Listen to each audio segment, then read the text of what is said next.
महाराष्ट्र के सरला द्वीप के मठाधीश रामगिरी महाराज की मुश्किलें लगातार बढ़ती जा रही हैं। पैगंबर मोहम्मद साहब और इस्लाम के खिलाफ आपत्तिजनक टिप्पणी करने के आरोप में महंत रामगिरी महाराज के खिलाफ महाराष्ट्र के कई शहरों में एफआईआर दर्ज हो चुकी है। देश के अलग अलग शहरों में रामगिरी महाराज के खिलाफ मुस्लिम समुदाय का विरोध बढ़ता ही जा रहा है। महाराष्ट्र के अलावा मध्य प्रदेश व उत्तर प्रदेश में भी रामगिरी महाराज के खिलाफ विरोध प्रदर्शन हुए हैं। इनमें महाराज की गिरफ्तारी की मांग की गई है। पैगंबर मोहम्मद साहब और इस्लाम के खिलाफ महंत रामगिरी महाराज के द्वारा की गई आपत्तिजनक टिप्पणी को लेकर सूफी खान का एसोसिएशन ने भी मोर्चा खोल दिया है। एसोसिएशन ने रामगिरी महाराज की गिरफ्तारी की मांग की है। मुंबई में बांद्रा के निर्मल नगर पुलिस स्टेशन में महंत रामगिरी महाराज के खिलाफ एक और मामला दर्ज करवाया गया है। इससे पहले मुंबई में पायधुनी पुलिस ने भी महंत रामगिरी के खिलाफ एफआईआर दर्ज की थी। रामगिरी महाराज पर आरोप है कि उन्होंने जानबूझकर इस तरह की बातें की जिससे दो समुदायों के बीच तनाव पैदा हुआ। बांद्रा के निर्मल नगर पुलिस स्टेशन में महंत रामगिरी महाराज के खिलाफ भारतीय न्याय संहिता यानी बीएनएस की धारा 196(1)(a), 197(1)(d), 299, 302, 352, 353(1)(b), 353(1)(c और 353(2) के तहत एफआईआर दर्ज कर जांच शुरू की गई है।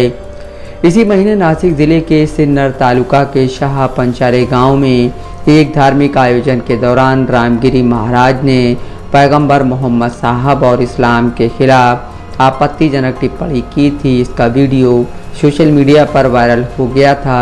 रामगिरी महाराज ने बांग्लादेश में हिंदुओं पर किए जा रहे अत्याचार के विरोध में यह बयान दिया था।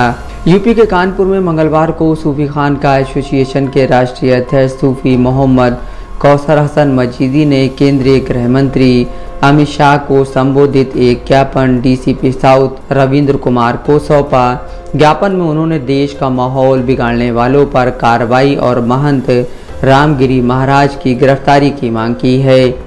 एसोसिएशन के राष्ट्रीय अध्यक्ष सूफी कौसर कहते हैं, दशकों पहले झूठे और मनगढ़ंत तथ्यों के आधार पर जिस किताब पर बैन लगा दिया गया था, आज उसी किताब के आधार पर देश का माहौल ख़राब करने के इरादे से पैगंबर हज़रत मोहम्मद साहब की शान में गुस्ताखी की जा रही है। उन्होंने आगे कहा कि अभी हाल ही में महाराष्ट्र के रामगिरी महाराज के द्वारा एक धर्म सभा में पैगंबर मोहम्मद साहब की शान में गुस्ताखी की गई, जिससे सारे देश के अमन पसंद लोगों में रोष है। हमारी एसोसिएशन रामगिरी महाराज की गिरफ्तारी की मांग करती है। सूफी कौसर ने जिस किताब का जिक्र किया वो मई 2024 में उर्दू में रंगीला रसूल के नाम से छपी थी, लेकिन बाद में इसका एक संस्करण हिंदी में प्रकाशित किया गया।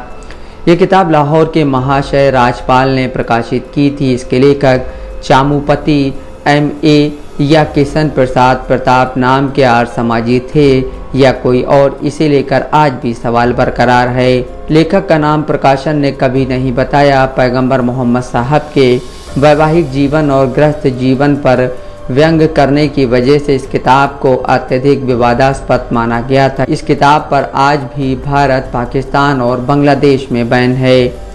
रंगीला रसूल के आरोपों का मुस्लिम काजी मौलाना सनाउल्लाह अमृतसरी ने अपनी किताब मुक़द्दस रसूल लिखकर जवाब दिया था। इस किताब की महात्मा गांधी ने भी निंदा की थी। जून 2024 में महात्मा गांधी ने अपने साप्ताहिक यंग इंडिया में रंगीला रसूल का जिक्र किया था। अपने लेख में महात्मा गांधी ने लिखा था, एक मित्र ने मुझे उर्दू में लिखी आर रसूल नामक एक पुस्तिका भेजी है। लेखक का नाम नहीं दिया गया है। शीर्षक की बहुत अपमानजनक है। विषय वस्तु शीर्षक के अनुरूप है। मैं पाठकों की भावनाओं को ठेस पहुंचाए बिना कुछ अंशों का अनुवाद नहीं दे सकता। मैंने खुद से पूछा है कि ऐसी पुस्तक लिखने या छापने के पीछे क्या उद्देश्य हो सकता है, सिवाय इसके कि लोगों में भावनाएं भड़काने के लिए ऐसा किया गया हो।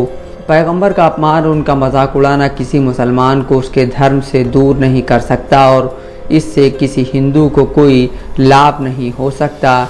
जिसे अपने धर्म के बारे में संदेह हो सकता है, इसलिए धार्मिक प्रचार कार्य में योगदान के रूप में इसका कोई मूल नहीं है। पैगंबर मोहम्मद साहब और इस्लाम के खिलाफ आपत्तिजनक टिप्पणी के मामले में रामगिरी महाराज के खिलाफ अब तक मुंबई, नासिक और छत्रपति संभाजी नगर जिलों में FIR दर्ज हो चुकी है। छत्रपति संभाजी नगर के वैजापुर शहर में तब तनाव बढ़ गया जब रामगिरी महाराज के विवादित बयान का वीडियो सोशल मीडिया पर वायरल हो गया।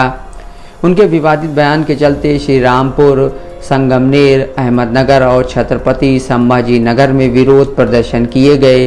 इन प्रदर्शनों में रामगिरी महाराज की गिरफ्तारी की भी मांग की गई। BBC के मुताबिक रामगिरी महाराज का असली नाम सुरेश रामकृष्ण राणे है। वो जलगांव ज़िले में पैदा हुए और वहीं अपनी स्कूली शिक्षा पूरी की। 1988 में जब सुरेश राणे 9वीं कक्षा में थे तब उन्होंने स्वाध्याय केंद्र में गीता और भावगीता के अध्यायों का अध्ययन करना शुरू किया। 2009 में उन्होंने दीक्षा ली और गंगागीर महाराज के शिष्य नारायणगिरी महाराज के शिष्य बन गए। 2019 में नारायणगिरी महाराज की मृत्यु के बाद रामगिरी महाराज सरला द्वीप के सिंहासन के उत्तराधिकारी बने, लेकिन इस पर भी विवाद हुआ। कोर्ट के फैसले के बाद रामगिरी महाराज को उत्तराधिकारी घोषित किया गया।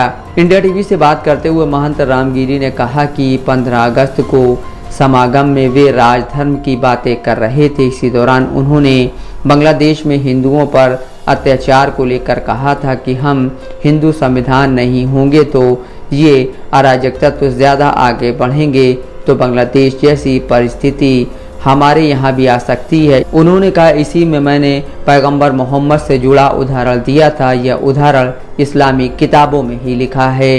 Mohammad Asim Siddiqui, Dastak live news.